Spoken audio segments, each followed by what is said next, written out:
Hello and welcome to the Unique CPA with your host, Randy Crabtree. We're committed to creating a thriving community of accounting professionals who are physically and mentally healthy, fulfilled, and energized by their work. Our ultimate goal is to elevate the reputation of the accounting profession and vastly improve the lives of those in it. The Unique CPA is brought to you by Tri-Merit, the specialty tax professionals. Today, our guest is Dan Hood. Dan is editor-in-chief of Accounting Today, which I'm sure you all know. Dan is a repeat guest on the Unique CPA, and I've been very fortunate. He and I recorded one on Accounting Today a week or so ago, and it's always a fun time talking to Dan. So, Dan, welcome to the Unique CPA. Thanks for having me back. It's always fun. Yeah, it's, believe me, I was just talking to my wife this morning. I said, yeah, this is going to be fun. I get to talk to Dan Hood again this morning. So, and she knows who you are. So look at it. You're famous in the household. All right, that's weird. All right, there you go. So today's fun conversation we're going to have is, you and I go back and forth on different things. We've talked mental health before, which is so important, burnout in our profession and how to avoid it.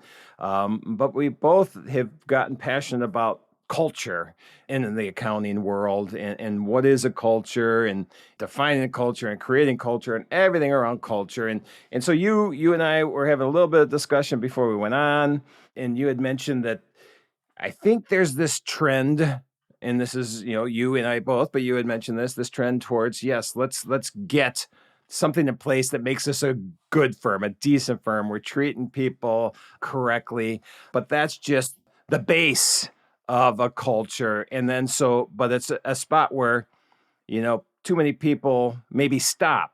I mean, I think even before that, some people say, all right, our culture is we only work half days on Saturday, so we have a good culture. We have 11 holidays and you get 3 weeks vacation. We've created a great culture, and that's not where it stops. And so I know you have some ideas on this, but what do you think the next step is, or how do we get to the culture where we're actually, and the whole point of this is we need to attract people, we need to retrain people, and we need to service our clients. So what are your thoughts on what is next? What are we missing? Right. Well, I mean, as you say, there's that sort of table stakes of culture that needs to be part of every culture, every business culture, no matter what business it is, no matter what kind of firm you have. You got to have those basics of treating your employees decently, the work-life flexibility, the sort of all the things that we know go into attracting and retaining talent. They're the basics of that, right? You can almost think of them as they're not even really culture. They're just good recruiting and retention tactics to keep people on board, keep them happy. It's treating them like decent human beings, right? And respecting their, that they have lives outside of work and all those sorts of things that go into it. The thing is, when you put those all together, if that's your culture, if that's where your culture stops, right, then every firm is the same and every business is the same. Now, we know, as you say, there's a lot of firms where it's, our culture is that the beatings will stop until morale improves. I haven't physically punished an employee in years. Our culture is great.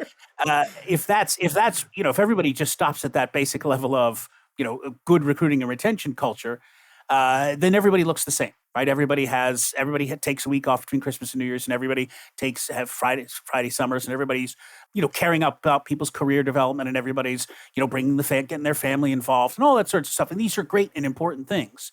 The problem is if everybody's doing them, right, then everybody's the same, and your culture is no longer differentiating, right? It's no longer setting you apart. Right now, if you do all those things, you're set apart because a lot of firms don't do them at all. Correct.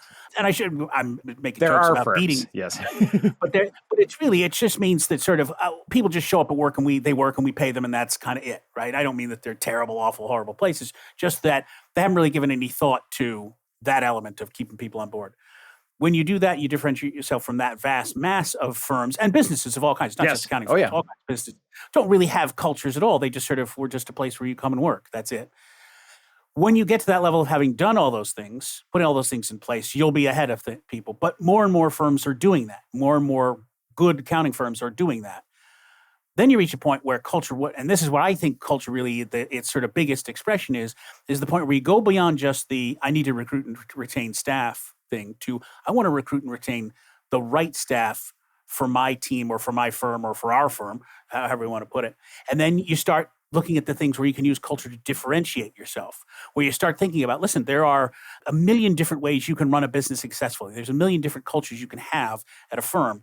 And when you start thinking about what each one of those can be, that's when you start being able to differentiate yourself from among all the good firms, right? All the good firms that do all these good basic cultural things, we all look the same. I want to be different from them, but I obviously don't want to give up the other stuff. Right. So what do I add to that? And it's all kinds of questions. One of my favorite examples of this, because it's kind of hard to wrap your head around, but it's a whole bunch of things about the attitude the firm takes to everything. And I'll give you an example. This is just a one for firms to think about. And there's no judgment here. Every answer to this question is correct, right? And the question is, you tell a client that if they deliver you something by 9 o'clock Friday morning, you will have a deliverable produced for them by 5 o'clock Friday afternoon, right? You tell them that. That's the promise. This isn't a deadline-driven thing. There's no timeline for this. You just say, if you deliver it to us at 9, we'll get it back to you at 5 on Friday afternoon. Okay, we all know this is what's going to happen is the client's going to deliver it to you at 4 o'clock on Friday afternoon. Right? So the question, and this is the cultural question, the question is there's probably more than 3, but I'm going to make up 3 for this. There's 3 possibilities. You say, okay, we're going to start working on this right away and we'll get it to you as soon as possible. We said it would take out 8 hours, so you gave it to us at 4. We'll deliver it to you at midnight. We're going to have a bunch of people stay late through Friday night. Now, in a good culture firm, you may do that. You may say, listen, it's so important to get this out for the client. We want to do it. You will obviously reward those people heavily, your staff for staying. Listen, we know it's a ridiculous thing, but we got to get this for the client. We'll give you days off next week or money or whatever. We're going to recognize this achievement. We'll shout you out at company meetings because we love you. That's all good stuff. Second thing is you say, well, listen, we'll get it to you by first thing Monday morning. We're going to work over the weekend. So it's a little less crazy. It's not like we got to give up your whole Friday night and stay till midnight. But we do need you, everyone do a couple hours on Saturday or maybe a couple hours on Sunday, and we'll knock this out, in between soccer games and, birthday parties and whatever else. And again, you're going to reward those people and recognize from them because you have that good basic culture that cares about your employees. And you're going to say, okay, we'll get it to them first thing Monday morning. That's another kind of culture, right? It's not the single definition of a culture, but it's another aspect of your culture. Then there's the third one that says, well, you go to the client and say, this is great. Thank you for delivering this. But, we needed it by 9 to deliver it to you by such and such time. What's going to happen is we're going to treat it as if we got it, first thing Monday morning. You know what, we'll probably get it to you a little earlier than 5 o'clock Monday afternoon, maybe some mid-afternoon, but we do need the time to work on this correct. And you don't need to say this to the client, but our staff doesn't work on weekends. Right. So that's a third kind of, cultural aspect. All of those are perfectly fine. All of those are perfectly decent cultures and treat your employees well and care about your clients. And I would say any firm could be proud to say any one of those things. But they're all different, right? They're very different in terms of how you treat your clients and how you treat your staff and who you prioritize. And again, in all cases, you're respecting everybody, you're giving everybody the love and care that they need, right? To make you a place they want to work with, either as an employee or as a client. But you're shifting little things. You think about, no one can see me. I'm moving invisible knobs on a like a record producer's thing, where you're just up in the mix slightly here and tweaking it there. And those are important cultural questions. And then you can have that same kind of what kind of firm are you on a 1,000 other aspects of the firm. And you kind of need to, the more you think about your culture, and the more you want your culture to differentiate yourself, you need to think about those things. So we were talking before, and I gave you an example of like, what kind of things do your staff enjoy? Are they outdoorsy, or are they, they like camping and hiking and fishing, or are they athletic? They're all into sports and they run marathons, or are they more into movies and TV shows and everyone likes to talk about what they just watched, or. And those are only one of 1,000 different aspects of culture, but that's the kind of thing that the more you talk to firms, you see, I've talked to firms who are like, well, we're kind of, everybody likes this or everybody likes that. Now, those are not usually choices. Those are usually things that just sort of happen because the guy who hires ends up getting in conversations about how he's running a marathon this weekend. And if people say, oh, I run all the time myself, he's more likely to hire them, not intentionally, but just because you hire people you like and who you want to work with and who resonate with you for one reason or another. So those kind of cultures sometimes happen accidentally just by unconscious hiring decisions. But you can also at some point start to think about, well, wait a minute. This is a small part of our culture that's important, because if everybody's, like I said, if everybody loves to run, then we can do, or loves being outside. That's how we do our company retreats, or that's how we reward people as we, or whatever. And then there's a million other things. How entrepreneurial are you? Right? Are you, and in what way? Are you the kind of firm that's like, we're going to try, we've always got a little bit of money set aside for anybody who wants to try some crazy new project. We'll give it to you. You try it. We fail fast. We fail forward. We do try a million different things. And, only 100 of them will stick, but those 100 are going to be great. Or are you kind of firm that says, listen, we're entrepreneurial, but we look at 100 ideas and then rapidly discard all but two, and then we plan very carefully for those two. And that's all we're doing this year is rolling out these two entrepreneurial initiatives, two new things. And but we've planned them and thought them through so carefully that they're going to be successful. Both of those are valid cultural approaches to things. There's all those hundreds of thousands of different aspects of what a firm culture is. Most of them are at most companies everywhere, not just accounting firms, but every business. Those are accidental. They just happen because it's either the owner, if it's a small enough firm, or the department heads sort of unconsciously decide what it's going to be like. And often what happens is that firms and companies, every department has a different culture, right? Has the culture of the person who's doing most of the hiring or most of the, just sort of setting the atmosphere around the unit. But when you start to think about that, you start answering all those 1,000 individual questions, right? That can become a conscious culture. And then you start to say, okay, so who am I going to hire? I'm going to hire people who are comfortable with a lot of craziness and a lot of uncertainty. And they're comfortable with, listen, if you try 10 projects and 9 of them fail, are you okay with that? Does that work for you? Some people will go, nah, I don't like failure. And that's fine. Again, these are all equally valid approaches. Some people are very comfortable with, we'll try 10 things, 9 of them will fail. Who cares? But that other thing is going to be great. And some people are like, no. I like to plan, and I like to make sure the thing's going to work, and I like to be part of a success. I don't like to be part of a failure. Both of those totally valid. But when you start being able to pick between those because you know what your firm is like, suddenly you're building a team that's sort of turbocharged. And not only are people going to want to stay with you because you're decent to your employees and because you care about their growth and because you care about their families and all those basic foundation of what a good culture is, but you care about them specifically, not just because of who they specifically are, right? Because they resonate with you and you're the same kind of team, right? You approach problems in the same way. Now, we talked a little bit about this before, and you made a good point, which is that you don't want everybody to be a cookie cutter clone of it, Nope. But you do want people to fit within this range of a team so that there's no friction and there's no people who are like, I just can't do this. I cannot be part of 9 failures a year just to get to 1. Right. Which is totally valid, right? Again, no judgments here. This is just that person would be happier at a firm that is carefully planning out 2 initiatives that it's putting all its money behind and that it sure is going to be successful. They'll be equally successful. It's just how they get there. So anyway, sorry, I've been rambling for a long time, but I think you get to that second level of culture where you're able to differentiate yourself in a really valuable and meaningful way. Yeah. So during that whole discussion, well, it wasn't discussion. during Rant. the, Call it a rant. It was effectively. Oh, I rant all the time. So, so during that rant, I was thinking, okay, because I have a hard time defining culture. It's like I can't put it into a sentence or 2 or anything like that. It's like I can see it. I can understand that it's good because people enjoy being part of it. People are having fun. To me, this is culture. Again, defining's hard. But I was trying to put what you were saying into our experience. And so our experience is when you were saying, hey, every department might have a little bit different personality or even culture. And I can see that with us. I mean, marketing is a little different than project management is different than business development. That's different than, administration. But the thing that I see is everybody gets along. Everybody has fun. Yeah. And so fun, does that define culture? No, that's just, we're being good to people. But fun is a culture, I think. Yep, absolutely. And you guys I've seen your team. I've been at your conference. I've seen how your team interacts, and it's fun. And but you get the stuff done, and that's what matters, right? Sorry, I'm jumping in again. Why am I ranting? No, go, because it's okay. I'll jump in. I'll rant for a second. Yeah. But you can jump in anytime you want.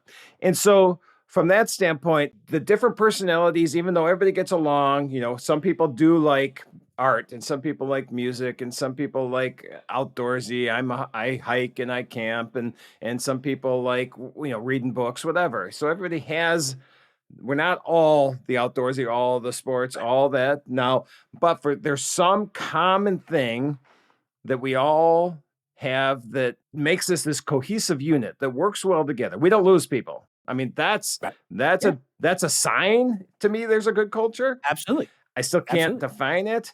And you and I wasn't going this way, but you and I talked a little beforehand. So a friend of mine, ChatGPT, and I were collaborating, and Chat and I went back and forth for a few hours and trying to define culture.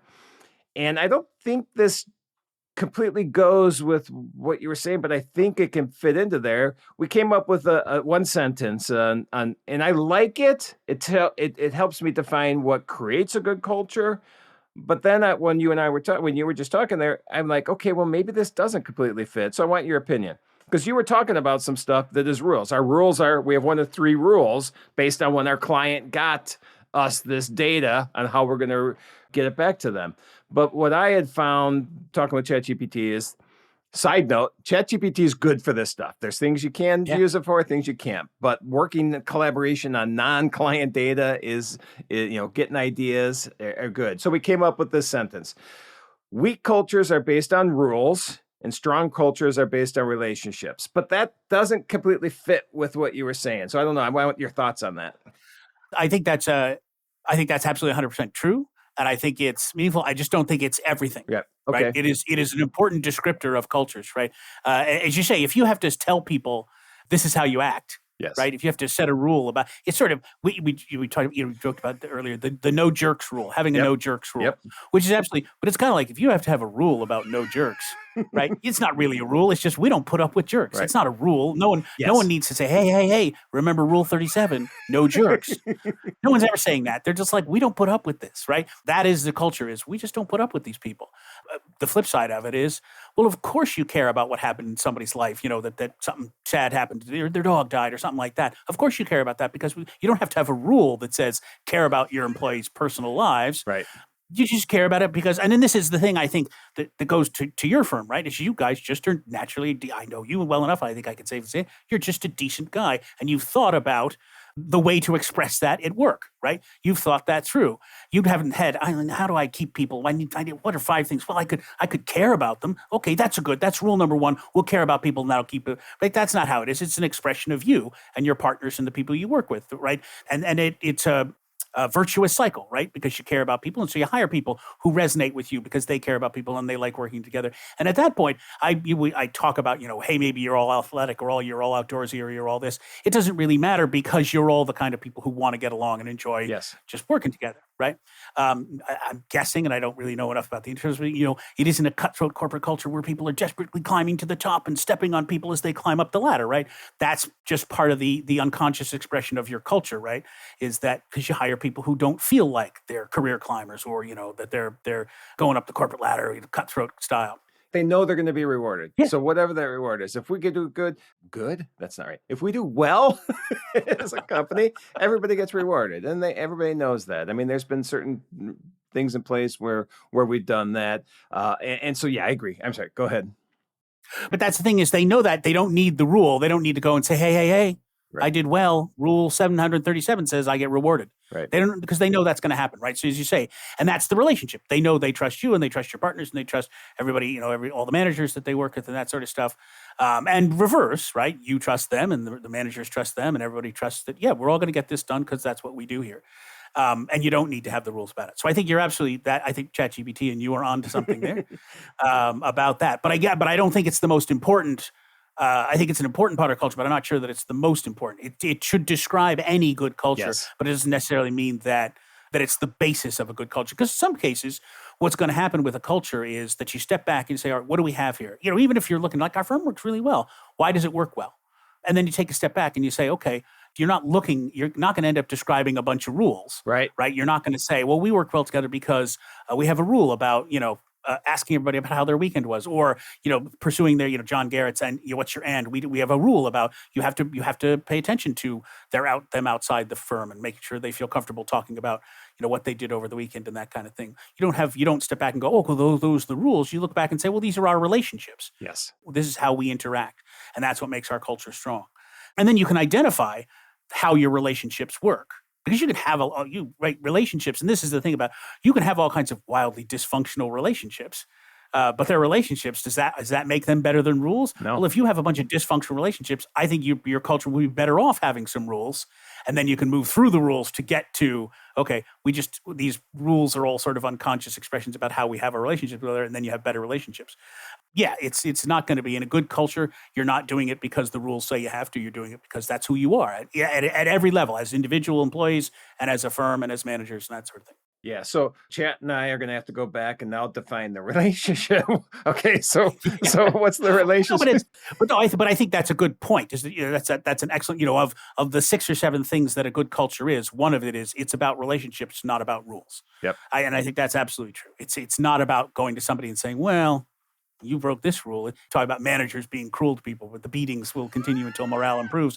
If you have to go to someone and say you shouldn't be mean to an employee, let's not leave out beating because that's actionable. Okay. But let's just say don't be mean to somebody, don't be cruel about don't belittle them for a bad work performance. If you have to go to somebody and say you shouldn't have belittled that that person who's reporting to you because it violates one of our cultural rules.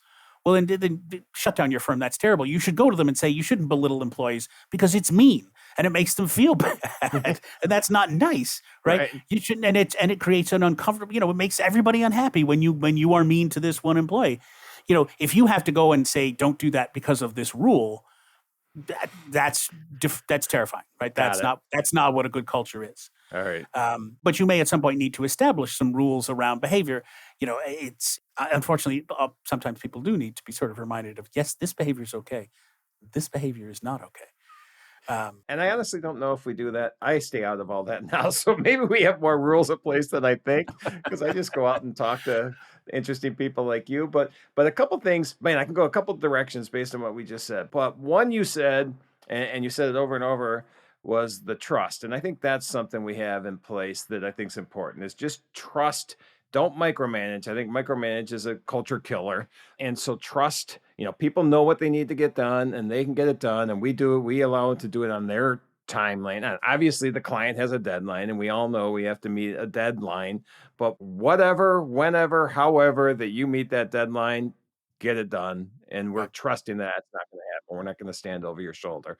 So I think trust, I don't know what you think, but I think trust Huge. goes to the next step of, yes, this helps create a culture that people enjoy being part of. I don't think many people like to be micromanaged. But here's the wrinkle of the next level of, right. That's absolutely right. I think that's a great table stakes kind of thing. Absolutely, you got to trust your employees. You shouldn't be looking over the shoulder all the time. You shouldn't be doing keystroke logging on them and saying, well, there was 13 seconds there where you weren't working. What were you looking at on your screen? Yes, and you certainly don't want to be the I don't like the little stroke you put across the line on your 7. That's weird to me. Don't do that. But on the other hand, there's a cultural thing that says, how much does your firm insist that everything be done in the same way? How standardized is your work processes and work product, right? And that's a cultural thing that can be. Listen, we totally trust you. Get it done however you want. We don't need to show your work. I mean, obviously, again, all of this is if there's compliance reasons why you have to show your work, then you have to show your work. But if there's in all kinds of areas there aren't, right? You can reach your conclusions and your results and your deliverables in some cases however you want, right? Now, at some firms, they say we have very specific processes and very specific results that we need, and we want to see them in this way. That's a perfectly fine culture. And then some say, go out and do what you want. Just as long as you come back with the right result. And those are two different cultures. You can do either one. If you do the one where we want it to be exactly the way the firm wants it to be, then you have the cultural requirement to train everybody to that and to explain. And that's not micromanaging, right? That's saying, listen, correct. We like it for this, and you should be able to say why I'm leaning over your shoulder and training you on this for these first 2 or 3 iterations of this task, whatever it is. Because we want to make sure everything looks the same so that any partner at any point can step in or any employee can step in on this engagement. If you, God forbid, get hit by a bus, we want all of our clients to be workable by all of our staff. And so we need it done this way so that anybody can jump in at any time. So I'm going to be annoying and maybe micromanage you just while I train you because we need it done exactly the same way. And other firms perfectly reasonably may say, well, we don't do that. You get it done and that's fine. And if we need to jump in, if you, again, God forbid, get hit by a bus, we'll figure it out. We're not worried about that because we're all really smart people. We all know how to do this. So if we need to jump in, we can unravel what you did, or we'll just do it over again. Right. But both of those things trust you, right? Both those cultures trust your employees. One says, I'm going to teach you how to do it because I know you know how to do it the way we like to do it. And then I can trust you. And more importantly, I trust that if something goes wrong with another engagement, I can throw you in there like that because I trust our methodology. So there's a lot of trust there. But it's a different kind of trust. And that's a different culture. And then the other one says, as long as we get it done, we'll trust you. We know Right. you know this stuff. Yep. Do you understand what I'm saying? So I that's the like it. kind of, and I think that's, you go through the first level of culture, which is building that point of, we love you, we trust you, we respect you, we value you. And then you go to the next level of saying, and we want to work this way with you. Right. And I love what you just said, because everything you're saying, you're getting me thinking, because what we've done, I think, over 16 years we've been in business, and more so probably the last 6 or 7 years, we've really built this base of culture. Defining it's tough, but we built this base, and we've grown pretty rapidly. We're getting close to 80 people now. And when there are 80 people, you do need to have some processes in place so we are standardized with what we're delivering.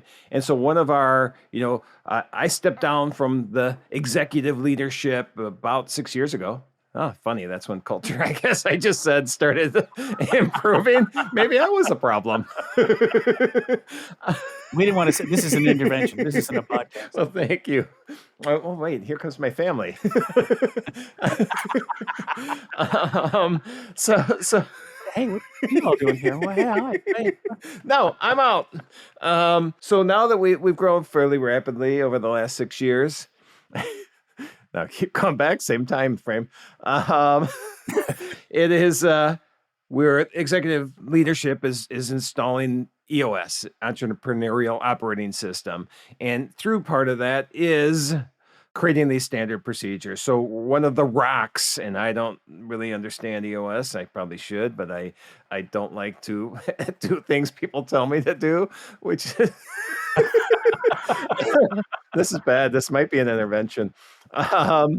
Is setting one of the rocks this quarter, I think, is getting, or this next 6 months or whatever it is. I think it's a 90-day cycle that these things are on, is documenting all of the processes for all the different services that we're doing. So yeah, so going back to my, rules week, a relationship strong. Yeah, relationship, build that strong. Now rules are in place to continue that strong culture, because now we're all on the same page and we're delivering something that the clients are happy. Now, within those procedures, in my mind, still you do it what works, the deadlines and all that. We're not going to micromanage, but now we do have a standard process in place. So this conversation is helping me define culture more. So I appreciate that.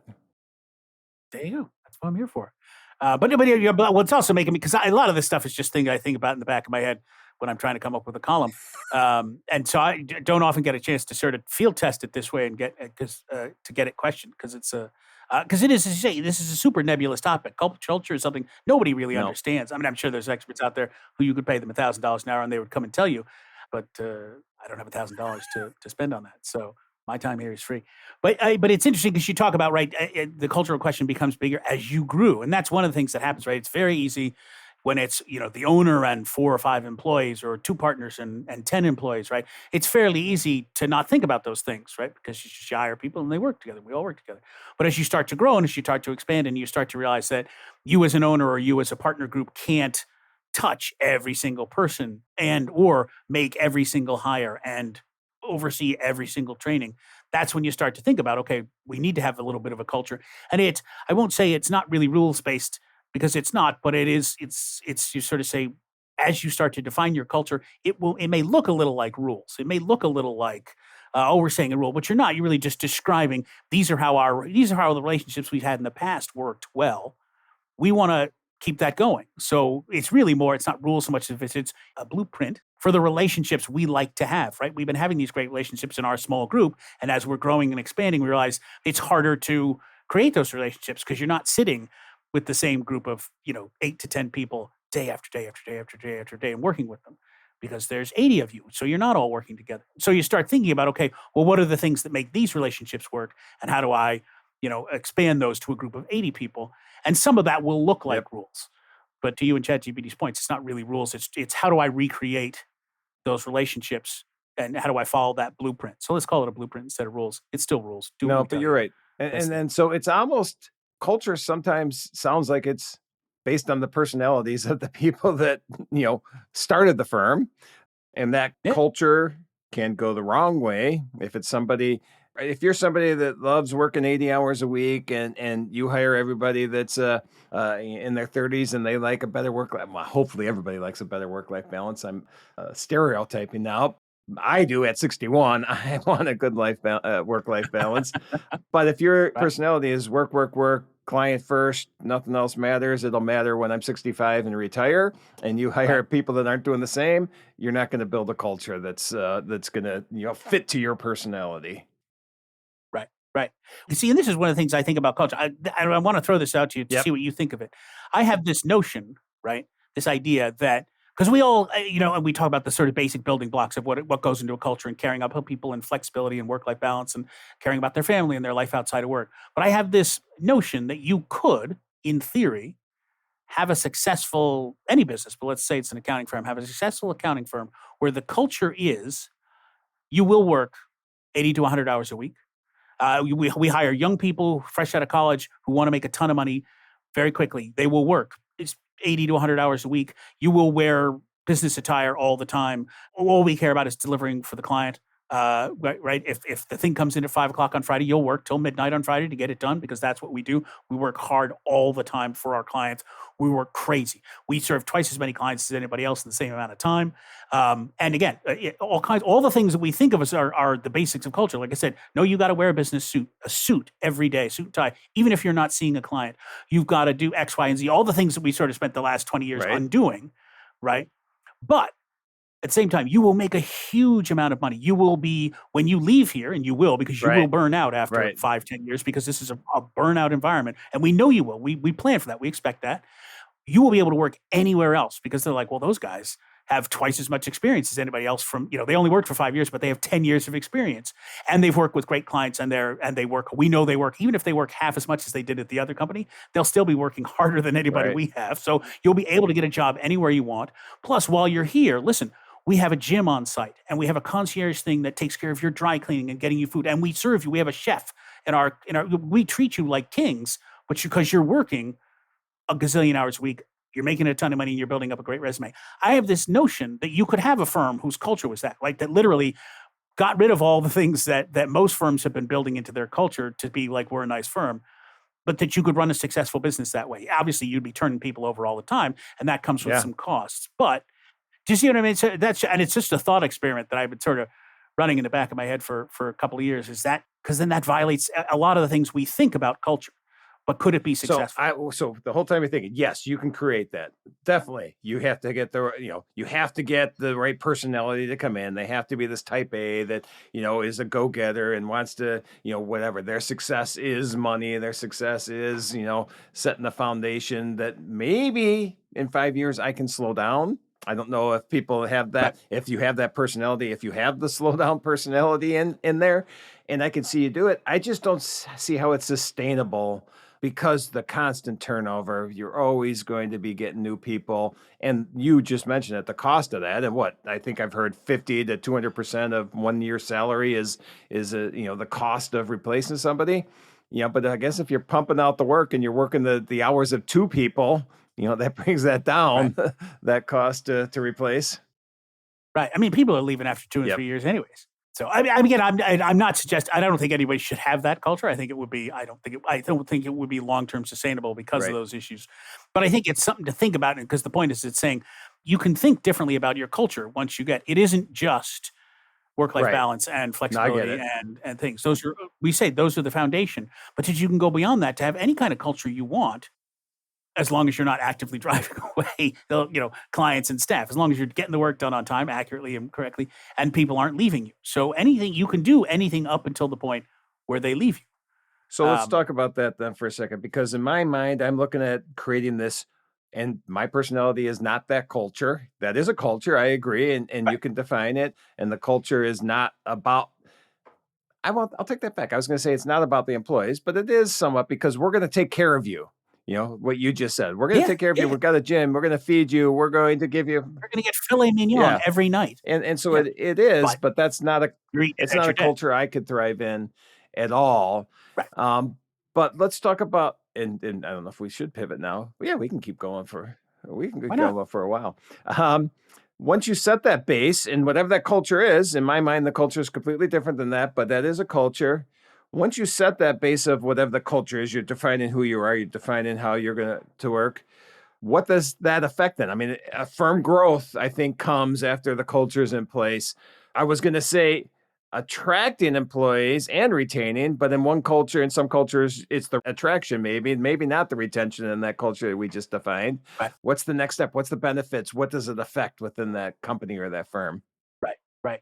And I would say just one quick thing. You're right. Yes, there's a retention in that, right? We're getting rid of retention, but we're not. We're actually saying we need to retain these people and you'd have to figure out the time. You'd say, listen, this will work if we can retain them for 6.5 years. It may not be, or we can retain them for 5.75 years. That's the point at which, if we get to this level of turnover and this is how much it costs to recruit a new person, right? You could probably figure out the math. Someone could figure out the math on that. And then them leaving is only a problem if they leave before, like I said, whatever it is, 7.3 years or 2.5 years, whatever the number is.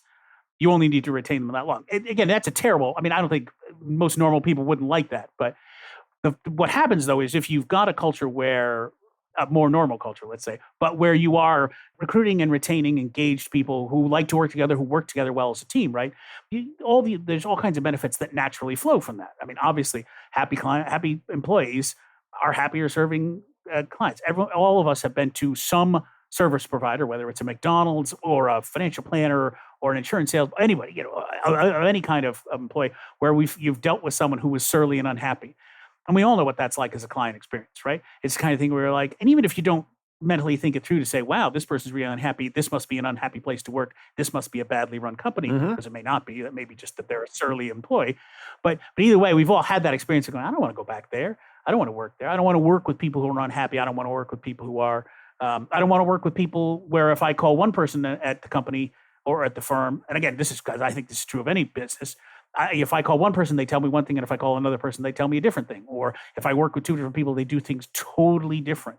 Or they never communicate with each other. Like, right. I'm hearing one thing from one person, and then somebody else says, I say, well, I sent that document to Bob 2 weeks ago. Why don't you have it?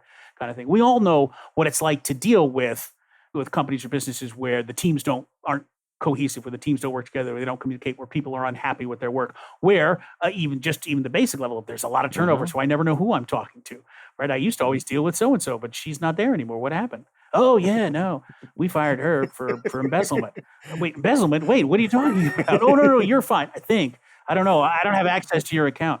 But so, we all know there's clear client retention benefits and client service benefits to a happy team that works well together. And they can, whichever way it works well together, we talked about there's a bunch of different ways you can work well together. Whatever way it is, that translates through to the employees, or that translates to the clients. The other, one thing I think this is a huge benefit of it is the ability to change going forward, right? Because, and a lot of this comes down to trust. Accounting profession is going to be changing. Everyone keeps saying, right? It seems like every period it's going to change 10 times as fast as it changed in the period before. So, in the next 10 minutes, it's going to change more than it did in the 60 minutes before that. And then it's going to get down to the point where change is it's every second and you're constantly changing. But that requires firms to react to that and to respond to that, or in some cases, hopefully to get ahead of it, be proactive about it, which means people are going to be doing a lot of new things. And it's a million different ways, right? It's new services, it's new software, it's new client bases, it's new workflows, whatever. Everything's going to be new all the time. That's an exaggeration, but you know what I mean, right? There's a lot of change coming. People need to be ready to do it.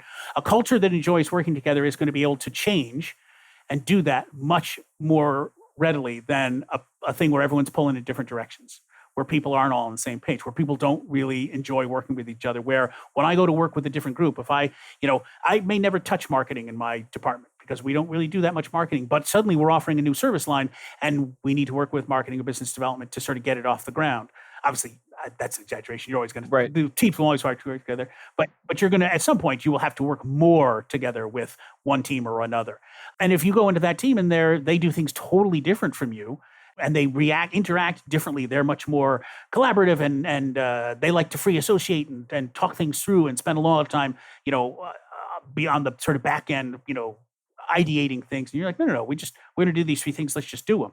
Those two groups come with different cultures, right? You're not going to be able to interact as effectively or as efficiently or as quickly or as nimbly as you are if, we all approach problems in roughly the same way. You don't want a cookie cutter approach, right? As we said, we don't want everybody to be I keep going back to when you think of the original expression of culture in the accounting profession, right, was the androids from Anderson, Oh, yeah. right? That literally, the people at Anderson were all so much the same that they called them androids. And which actually, I mean, given the enormous success of Arthur Anderson, right up Yes. until the end, right, just before then, right, it obviously did something for him. It was something, but you don't want a super cookie cutter, but you do want to, when two groups work together, right, to have to come together to work extensively together on a project, you want them to be able to share a certain set of operating principles. Yep. Again, not rules, but here's how we work together.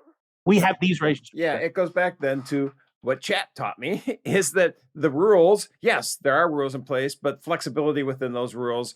I mean, especially with this pace of change that you just said, if we don't have flexibility within whatever our, strict or loose rules are, then we're going to fall behind. And so I guess that's where the relationship. So I'm going to go back to the No, it's like I said. I think it is an important descriptor of a good culture. Yep. But I don't think it's the sole descriptor. No, right? I There's agree. other elements that go into it. But again, it's that kind of thing. If you have to say, well, our rule is that when two groups to get together, they have to spend at least half an hour being ideating and Right. blue skying. Well, Yep. that's a terrible rule. If you have to have that rule, Then that's not cool. But if you have two groups that say, well, you always spend a half an hour blue skying before things. Yeah, so do we. Great, perfect. We're on the same page. Nice. Let's do that. Yep.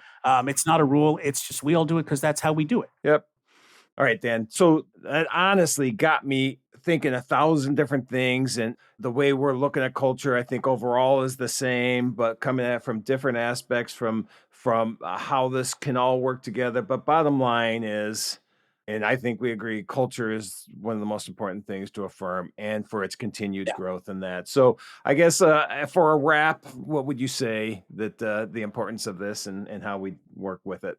Well, I was thinking about it. There's the old line about three blind men looking at an elephant, right? One's got the tail, and one's got the leg, and one's got the trunk, and each one thinks it's a different thing.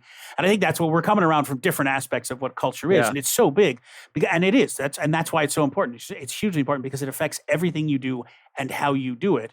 And so you reach these points where you need to identify these little layers and levels of culture and what it means to you. It's important, right? Because it's all about how you get your staff working to serving your clients as best they can. And it's the more clear you are on what your culture is like, the more clear you are on the kind of relationships you want with your clients and with your staff, the clearer those things become to everybody, right?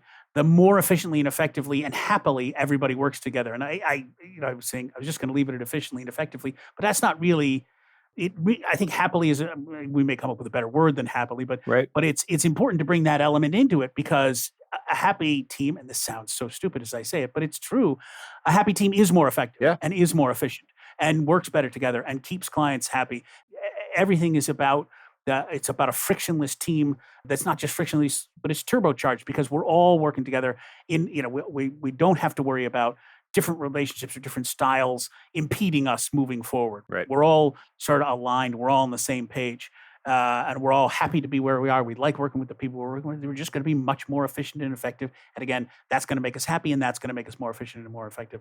It's just a beautiful, virtuous cycle. No, and I agree with that because one thing we've started doing recently is just like sharing the goals with everybody. Here's where we are right now financially, from a setup standpoint of the organization, and here's where we want to go, and this is the goals, and everybody's on the same page, and it's almost like, hey, we're competing in a game. Now we're not competing against anybody else. It's just a matter of we want to do this, and we have this great staff in place, and let's all get on the same page, and let's get to whatever the financial goal is, the revenue goal, the number of clients we touch. And it's not more about that. It's really what our goal is to have an impact, a positive financial impact on, I'm going to get this wrong, on 10,000 taxpayers by the year, maybe it's the next 10 years. I can't remember, but that's an idea that, okay, now what's a positive impact? What are we doing? All right, now I'm going to go on another tangent. We need to wrap up,